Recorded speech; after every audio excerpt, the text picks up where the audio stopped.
Okay, well, we're going to try this again, see if I can record this because apparently it didn't show up last time. So I'm going to record this and then give this to you guys via a link. Um, for some reason, things weren't working. So I'm going to put this up for you guys later on. Now, what we're going to do is what we were talking about, were the 1960s and civil rights. Now, this has been something that hasn't,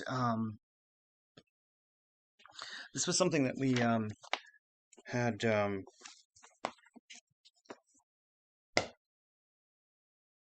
shown from the 1950s. The civil rights had gotten to a particular point by this time. And what we mean by that is that civil rights had started to change a little bit regarding um, the kind of protest that it was. It had shifted from the just some of the protests of like the Montgomery bus boycott, which showed that peaceful protest could work, and it did. But it shifted to another kind of situation whereby we can show that um,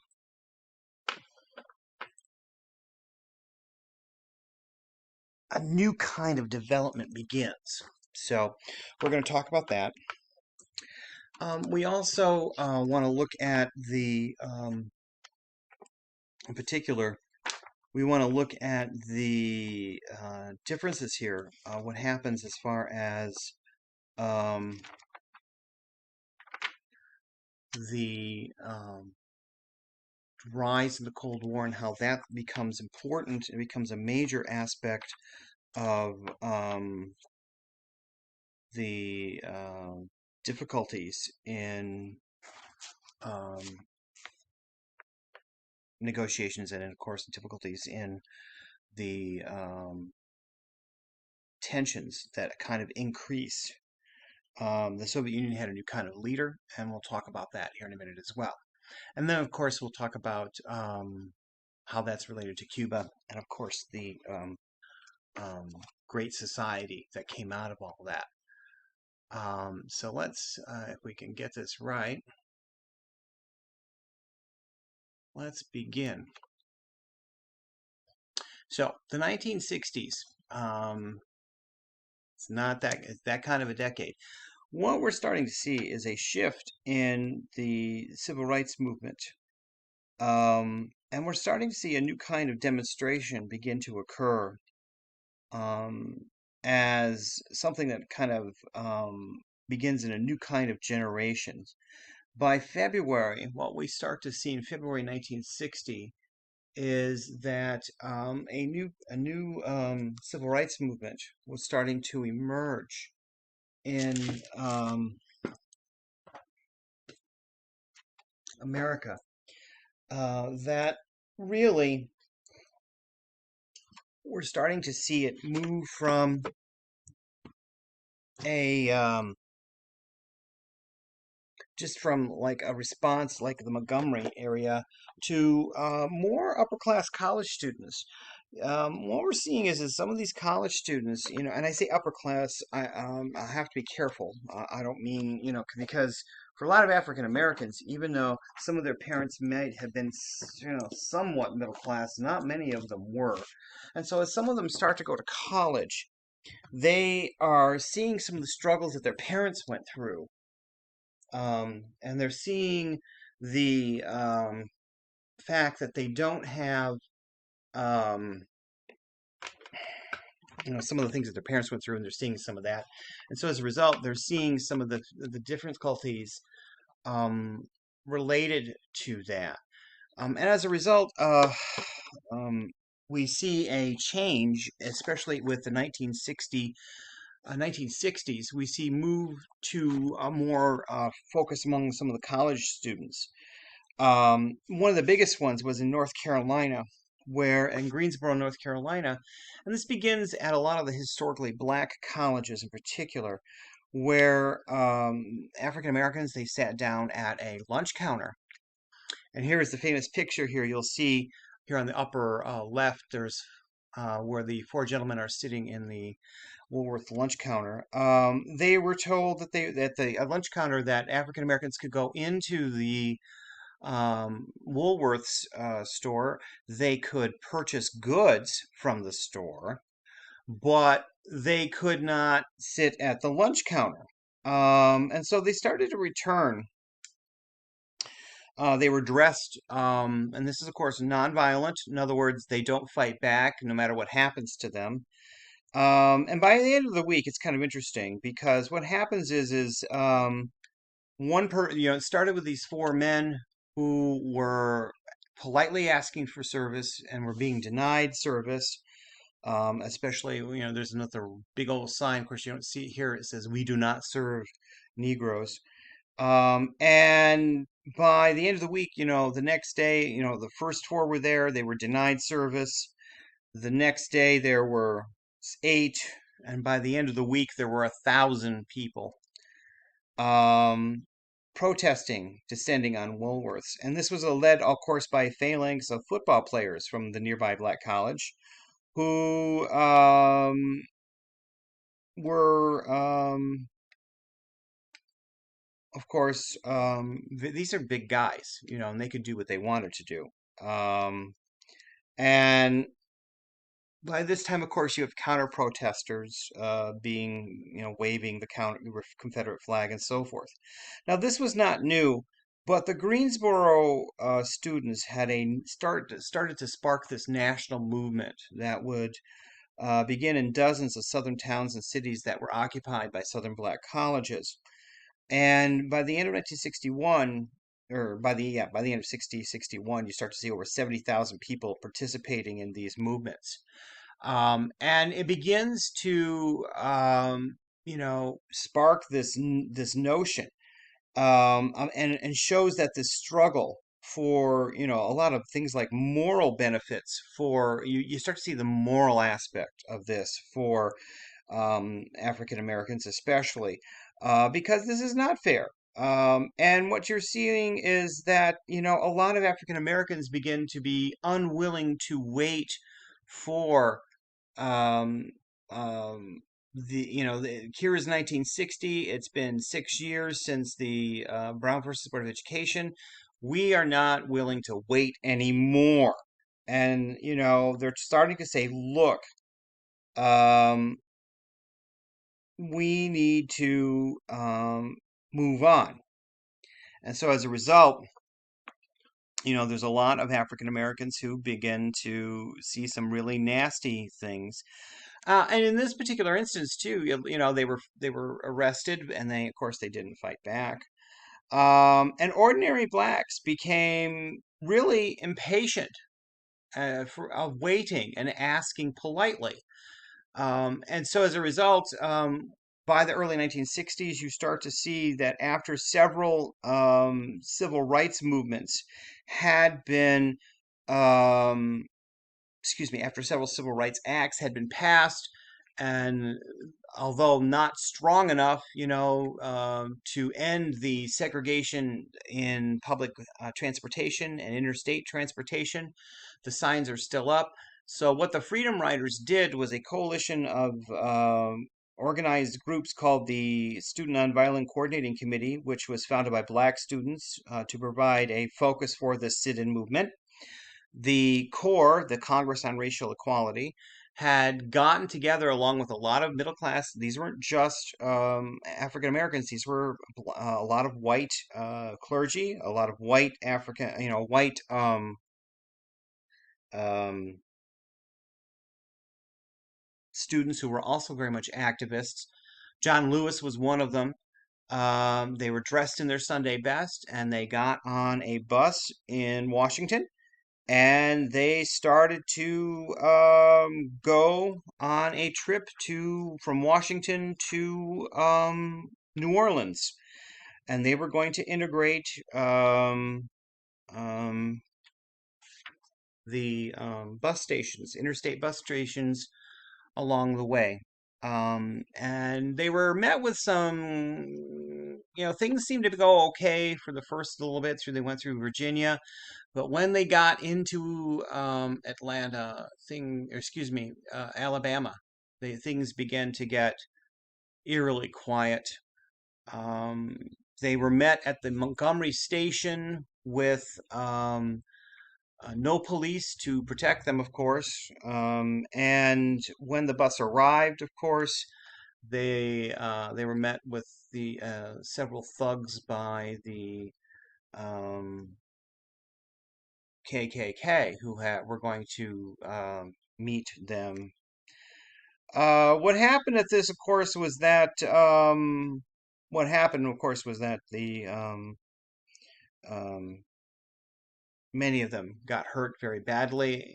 They were in the Montgomery bus station. There was one situation where the FBI um, really had, for lack of a better way to put it, the FBI had been following the Freedom Riders. Kennedy had asked to had the excuse me.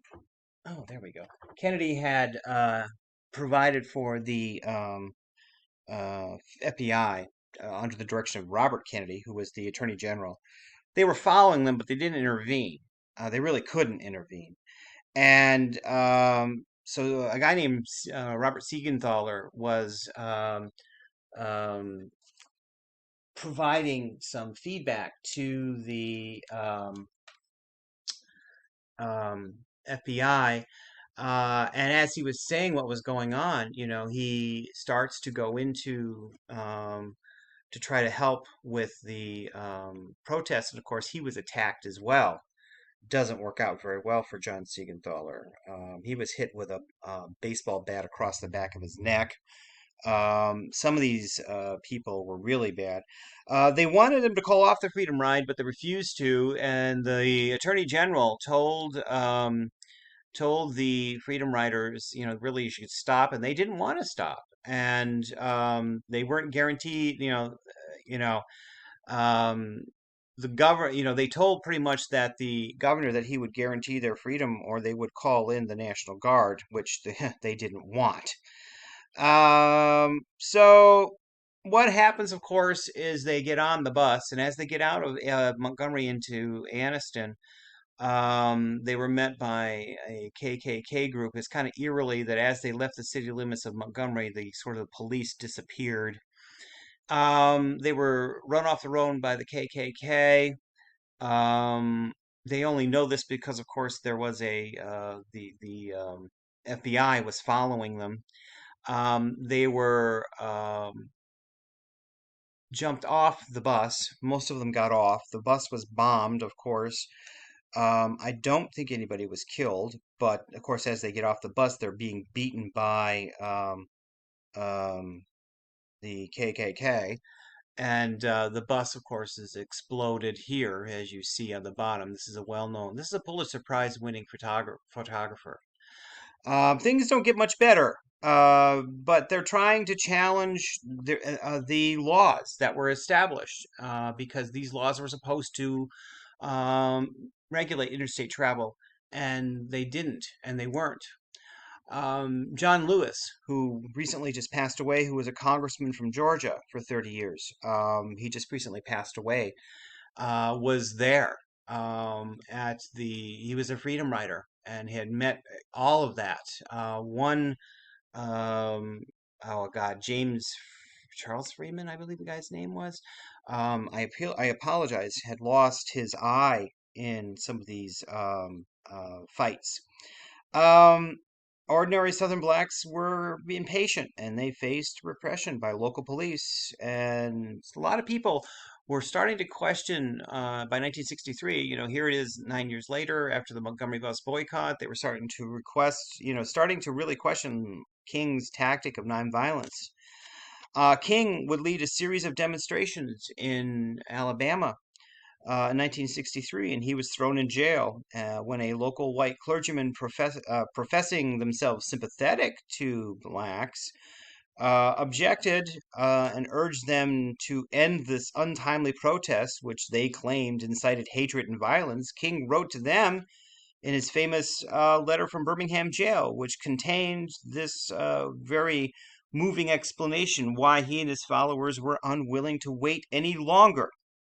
When you take a cross country drive and find it necessary to sleep at night after night in the uncomfortable corners of your automobile because no motel will accept you, when you are humiliated day in and day out by nagging signs reading white and colored, and when your first name becomes nigger and your middle name becomes boy, then you understand why we find it difficult to wait. And that's exactly what the point was, is they were being, it wasn't just that. And of course, the brutal repression was captured by newspaper photos and the television night after night. The upper right corner here, you see the flood of money here. Of course, the you see the flood of the what Eugene O'Connor did. Eugene O'Connor was the police chief of Birmingham, and here you have the use of fire hoses on people. And it's not just that they got wet. You think, oh, this is not your average garden hose, folks. This these fire hoses break ribs. They it's like, in a way, it's like you're being hit, you know, with a baseball bat. They cause bruising. And, you know, after 2 years of this happening, the Kennedy administration had said nothing about civil rights. And to be perfectly honest, the Kennedy administration didn't want to deal with civil rights, but they had to. Birmingham was something, and they started to begin to really change their policy, and reluctantly, I might add. Kennedy had given lip service to desegregation and encouraged activist efforts to register black voters. But when you start to see these confrontations, the president hesitated, arguing that it was up to local officials to enforce the law. And in particular, this was the way of a lot of Democratic presidents who may have been, supportive, but Kennedy had to deal with the Democratic Party, who, in order to get anything through Congress, you had Democrats who were elected from the South who were segregationists. And, they supported their party, but they weren't going to support civil rights legislation. And so when these confrontations arose, Kennedy begins to support modest civil rights bill. And he does begin to do this. But what happens, of course, is he runs into stiff opposition. And blacks begin to organize and demonstrate. And what happened when he starts to think about this is there was the famous March on Washington in August of 1963, where over 200,000, 250,000 people gathered to hear Martin Luther King give his I Have a Dream speech, which was televised. And he said, "Look, Kennedy begins to sympathize with this, and um, you know, he comes out as a forceful advocate for his own policies. Though all this is, in the past, we see that by the fall 1963, most observers believe that he might win a second term. But at the same time, we start to see that with this, the March on Washington in particular, we don't know what Kennedy was going to happen. We don't know how successful the Civil Rights Bill would have been. Personally, I think it was going to be bogged down in a committee. I don't know if it would have had much progress because he was, of course, assassinated in November of 1963. And what we find is that, and what we know was that Kennedy was, of course, assassinated. And his bill, of course, was stuck in a committee in the House of Representatives and is going nowhere. After a period of time, we now have a new president who's named, not, and there's no period to it. I mean, Kennedy, and that's one thing about our president is that even though a president dies, the vice president automatically becomes president. There is no you can take the oath of office, and it's kind of a good thing, but it's ceremonial. You do not have to take the oath of office. You automatically become president. Um, the Civil Rights Act of 1964, in particular, becomes a major focal point. What Lyndon Johnson does, and Lyndon Johnson was a Southerner, and this does not, most people in the civil rights movement don't know what to expect from Lyndon Johnson. And they get quite a surprise, and it's a pleasant surprise, I would say, but they get quite a surprise because Johnson becomes the major advocate for civil rights, which should not have surprised them because Johnson was the only one who could have passed, and he was the only one who did pass a civil rights bill. He passed the Civil Rights Bill of 57, 59, and 60. He was the only one who was a contender for the 1960 presidential nomination for the Democratic Party against Kennedy. And so when Johnson becomes president, Johnson, having been a senator from Texas, many people, really knew what he was going to do. And so Johnson says, I'm going to outdo Kennedy. And he took that civil rights bill, which was trapped in a committee, and he, in a presidential speech, he knew how to use the press, sometimes to the detriment. Sometimes later on, we'll talk about why he used it in some ways he shouldn't have. But he was able to use the office, and he said, this civil rights bill is going to pass. And in the first speech that he gives before Congress, and he says, all that I have, I would gladly give to not be standing here today. And he said, John Kennedy told his fellow men that all that we wanted was not going to happen in one day, but we're going to continue. Well, that opened sort of the floodgates, because if anybody could have got the Civil Rights Bill, it was Johnson. Johnson got the Civil Rights Bill of 1964 passed, and after over a week of the bill being debated, being, castigated, by Southerners, many of them, both Democrats and Republicans, they pretty much told Johnson, you by signing this bill, you're going to, lose the entire South. And to a certain degree, he was right. The Civil Rights Bill, he knew how to make it work. He pushed hard. And after about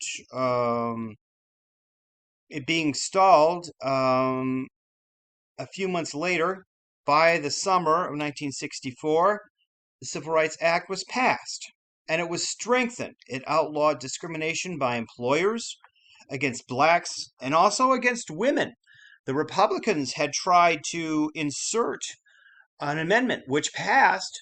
The idea was it was going to kill the bill, and it didn't. It strengthened it. It said it included discrimination against race, but it also included women.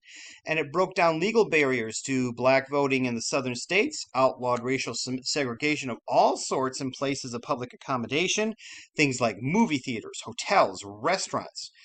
And it established an agency known as the Equal Employment Opportunity Commission, under the direction of the Attorney General. And so this success would foster, it was a lot, but later on we will see that another important reform will be the Voting Rights Act. And this only came after it had been pressed by Johnson after a more brutal repression of civil rights demonstrators in Selma. The law provided for federal intervention to protect black registration and voting in 6 southern states, and it applied to state and local as well as federal elections. In other words, it added teeth so that the federal government could protect it. And in other words, the idea of the 14th Amendment's equal protection would become into vain. And on the march from Selma to Montgomery, this was the biggest thing right here. And what I want to show you, I mean, after 2 attempts and being fought off by this march, this is the march. And what the whole idea for this march was that the African Americans were going to petition their government in Montgomery. So they were going to march 50 miles. And they were being, as they got to the bridge going into Montgomery at the Edmund Pettus Bridge, they were fought back by dogs and other people. This was not a good thing here. Okay, hang on one sec. Let me see if we can start this. This is a newsreel, but what we're going to show you is this is how revered the Confederates were still considered in the South.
Okay, this is what went on at the Edmund Pettus Bridge, and here is as they reached the bridge.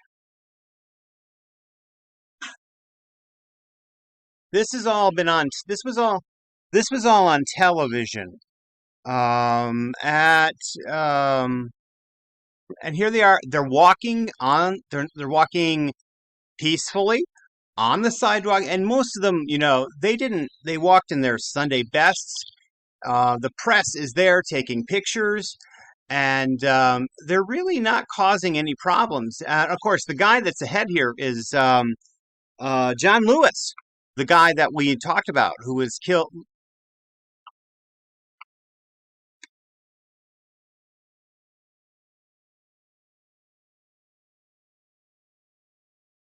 They were told, yeah, they were told that they weren't going to be protected. We don't have a lot of votes here, but here's the police.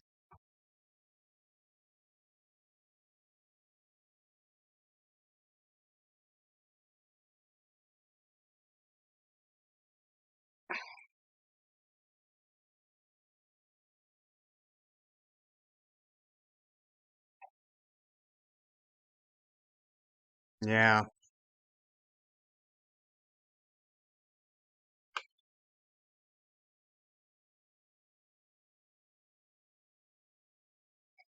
hmm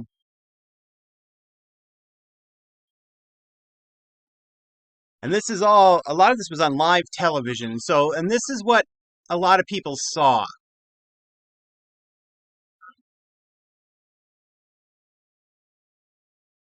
They were told to disperse and they didn't.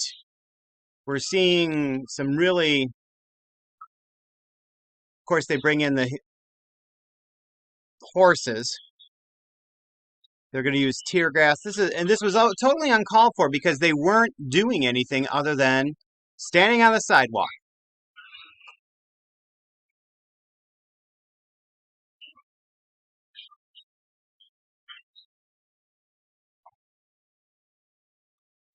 This is an old clip, and I don't remember why it says.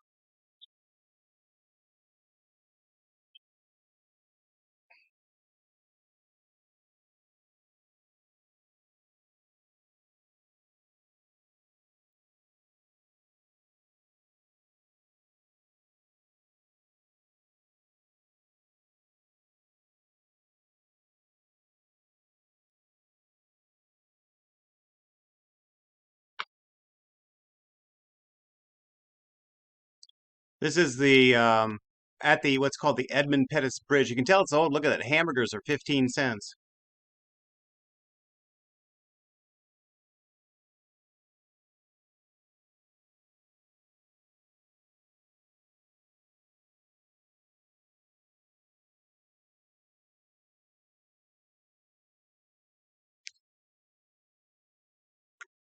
After the March on Selma, where they finally were allowed by the intervention of federal troops to proceed to um, their destination. The Civil Rights Bill, or excuse me, well, it was the Civil Rights Act, the Voting Rights Act of 1965 was passed. We're going to switch now to the incident that occurred, of course, in um, Cuba. This has been kind of an interesting situation, which occurs at the time. The Cuban Missile Crisis was something that was quite unplanned.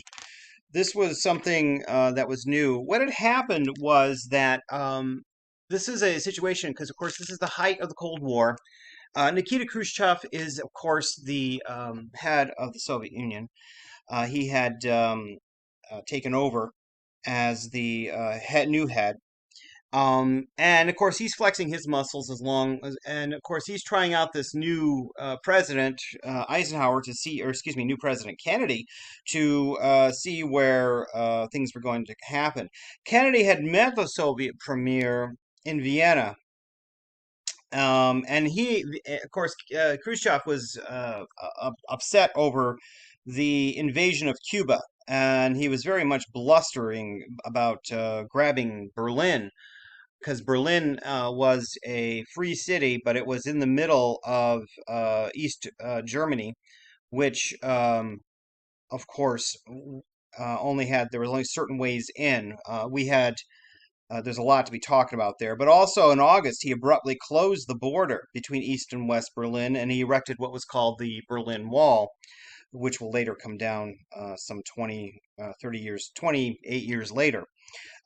This was an awful thing to have. And Kennedy followed suit, and he announced plans to build thousands of nuclear missiles, known as the Minutemen, capable of hitting targets on the other side of the world. The Soviet Union had not had powers that could do that. And so um, most of its weapons could not reach beyond the Soviet, reaching the United States. Their missiles could not reach beyond the Soviet Europe. So we were at an advantage. And after a lot of things that had happened, Khrushchev had decided that he started to precipitate a confrontation, and so to forestall any anticipated invasion of Cuba, what Khrushchev did is he moved heavy tanks and bombers and 42,000 troops and technicians to Cuba. And he sneaked in several dozen guided nuclear missiles into the country and prepared them for launching. And on October 13th, American planes had found them. And we began to respond to the threat of these missiles. Now, the threat, of course, here is that um, these missiles could now reach the United States. And for the first time, the U.S. has to confront the fact that these missiles, we are now in the Soviet range. And Kennedy had some issues. He certainly could not back down from this. But if he invaded Cuba or bombed the Soviet bases, he knew that more than likely the Soviets would take West Berlin or bomb U.S. missile sites in Turkey. And either way, we knew that there's going to be could be a full-scale war. So they formed a group called the XCOM, which would go through all the alternatives on what could happen. This was headed by, of course, the five major people: the president, the vice president, the attorney general, the secretary of state, and the secretary of defense. And as a result, they came up with certain options, and some of them were not very pleasant ones. They could do nothing, which was something that was a possibility, but of course, this was nothing. And this would leave American vulnerability to Soviet missiles as, as something new. The administration would look weak, and of course, we didn't want that. Diplomacy, use diplomatic pressure to get the Soviet Union to remove the missiles. Well, this was a possibility. But at the same time, there's also the secret approach where we could offer Castro the choice of either splitting with the Soviet Union and becoming our friend or being invaded. And Castro, neither one of them, of course, it was considered a possibility. An invasion, having a full invasion of Cuba and overthrow the government of Castro was another possibility. The problem with that would be that we know that the Soviets would respond, and could they get in before the missiles got operational and be launched? That's something that we could really be a problem with. And so what we did, was think about other things too. There was also the possibility of an airstrike, but could we get them all? Well, and the thing is you had to be able to get them all can we get all the ones, at least the one, do we know about all of them? That became a problem because once an attack took place, there goes the ball game. We knew that there was going to be a possible, a war on that situation. Then there was the possibility of a blockade, and that was the one that they decided was to block any missiles from arriving in Cuba. And so that's the first one. So anything new. And then, of course, the Joint Chiefs of Staff was the military. General LeMay wanted to a full-scale invasion, believing that the USSR would not retaliate. They really thought that, the Joint Chiefs really thought that a full-scale invasion at the time would end. Well, oh boy, this was really something impressive. And of course, they knew that there was going to be a retaliation. They knew that they were going to retaliate. So the blockade goes into effect, and in on October 22nd, in a rare televised address, the president would address the nation, and he would talk about the Soviet buildup as a deliberate, provocative, and unjustified change in the status quo. And he ordered the American Navy to stop and search all vessels headed for Cuba and to turn back any offensive weapons. And he also called on Khrushchev to dismantle the missile bases and remove them from the island. All weapons capable of striking the United States. Any Cuban-based nuclear attack would result in what he warned in a full retaliatory response upon the Soviet Union. Whew. Well, for days, Soviet ships had been steaming toward Cuba, and work on the missile launching pads had continued. Well, as of course we know, the American spy plane, and of course at this time was shot down over Cuba. Khrushchev sent a desperate telegram suggesting that he was near the breaking point, and Robert Kennedy and others engaged in frantic negotiations through intermediaries. And what we see is that eventually the ships were forced back, and as a result, we see a lot of diplomatic moving going on. The biggest thing that happened too was the fact that when this occurred, the United States, we had proof. And one of the things is we held off on providing that proof for a while because we wanted the Soviets to, find a way out. One of the things is, of course, you don't want to lead to a war if you don't have to, and so we wanted to, of course, have because, of course, this would have led to a nuclear war. We later found out that there were submarines that were following the ships, Soviet ships, and but we didn't know if they had any nuclear warheads or not.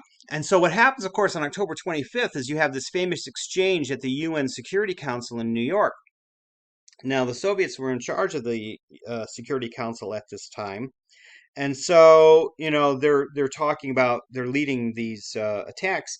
And the thing is here is the United States, the world really is looking kind of at the United States, wondering what are they, you know, they have conflicting notions of, well, do these, missiles exist? Is this the United States, talking about, being panicking over some, are there really missiles or aren't there? There was this notion of whether, the missiles existed or not. And the Soviets kind of said, well, these are defensive. They were once offensive. They were defensive. And of course, there was some possibility that they may not exist at all. And so I'm going to give you this famous clip here at the Security Council meeting. It's a little quiet, oops, in the beginning, but oops, here we go. It's a little quiet in the beginning, but hang on one sec. You'll hear some of it because it's from the AP. So hang on. But this was a major confrontation at the UN, and it becomes quite an amazing thing.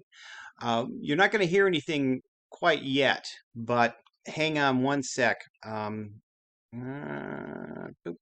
me see if I can do this. Hang on. I'll come.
And here's the evidence. This is the first time that evidence was actually being brought where we can actually see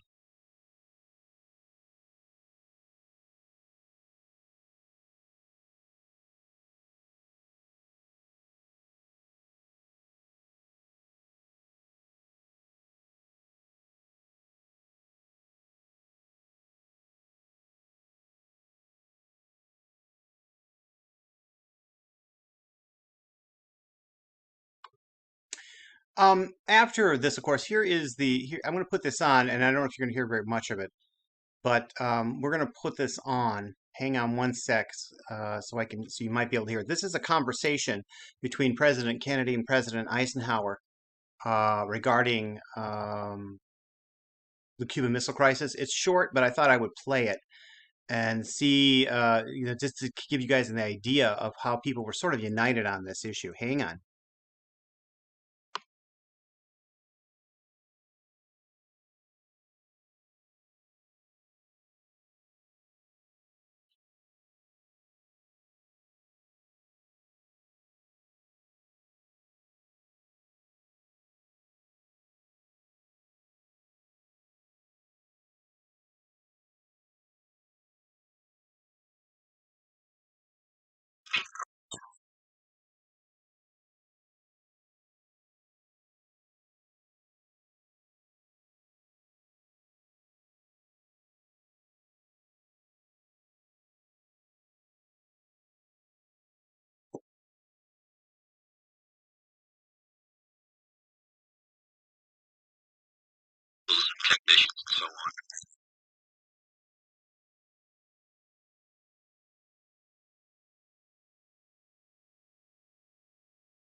As a result, we know what happens as a result of the Cuban Missile Crisis. The United States, of course, did agree later on to withdraw its missiles from Turkey, and the Soviet Union did withdraw its missiles from Cuba. But the outcome too was that both sides realized that there would be what would later be called mutual assured destruction, and that each side knew that the other was going to um, be able to destroy the other. And so there had to be an open line, and this is where you get the famous um, development of the red phone, which was put in the president's office, so that would be a direct line between the Kremlin and the presidency, so that and the president, so they could communicate. Because one of the problems that they had during the Cuban Missile Crisis was that they couldn't communicate very well. And of course, after the assassination and the Civil Rights Act of 1964, and later the Voting Rights Act of 65, Johnson, of course, had become president by this time. And Johnson's program was to develop something called the Great Society. And what Johnson wanted to do was to develop a program whereby, we could end poverty in America. And for Johnson, there were a lot of things that he did. Now, if there's anybody that ever understood poverty, it was Johnson. Johnson understood poverty very well. And what he wanted to do was to assist a lot of these groups by offering not just, these rights, but also helping them economically. because he felt that the biggest problem was, of course, economic inequality. And that's probably what really is out there, because low income people really um, did not, weren't able to participate as much. Poverty programs, one of them was the Economic Opportunity Act, which was passed in 1964. These were federally funded anti-poverty programs. Medicaid, which was a federally funded health care for welfare recipients, for the poor, uh, which, you have to be really poor to get this. Federally funding housing projects and rent support.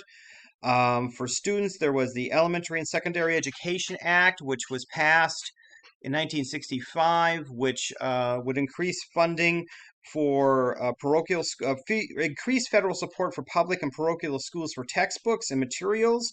Head Start, which was a program for federally funded program for young um, children, the young pre-K, so they could go to get kindergarten. I mean, this is where kindergarten becomes a major point. Mothers and their children could go to school and help each other. Medicare, helping for the old. Consumer protection. I mean, this is where we start to see the beginning of consumer protection, where, nowadays, thank goodness to some of these laws, because nowadays, folks, if you go and buy a brand new car and it breaks down, or there, due not due to getting, because you got in an accident or anything, but it, starts to fall apart, you can go back and demand that the company, the car maker, fix it, especially if it's not, if it's their problem. Education and student loans. I don't think any of us would be here without these.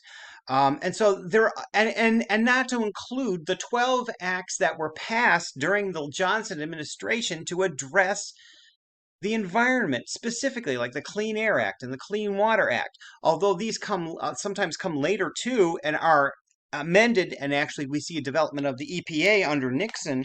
These were major issues.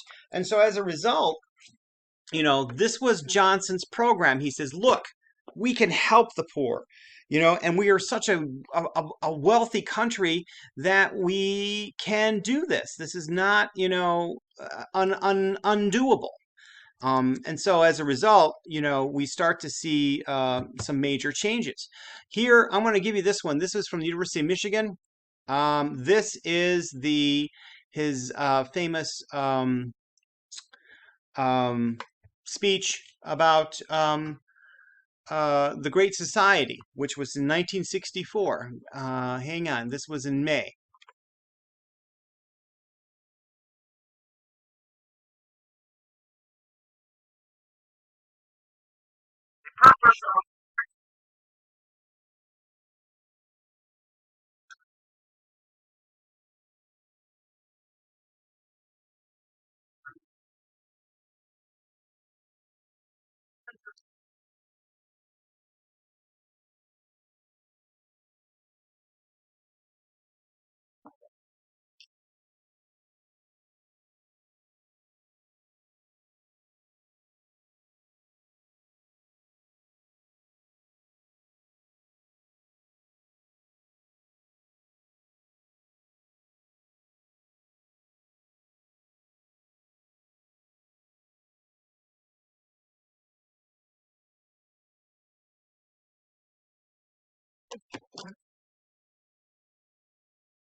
it, and these programs were designed to do that.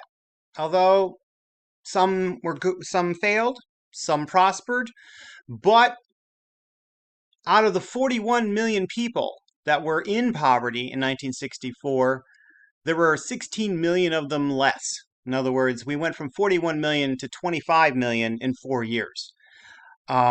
Yes, it cost money, but it also helped an awful lot of people get out of poverty. Didn't help them all, but it was a start. And, we still have some of these programs today, but not, sometimes, we've changed quite a few of them, and we've learned a few things. And so hopefully, we will know what to happens later on. So that's the lecture for now, and I hope this comes out pretty good. So we'll talk at you all later.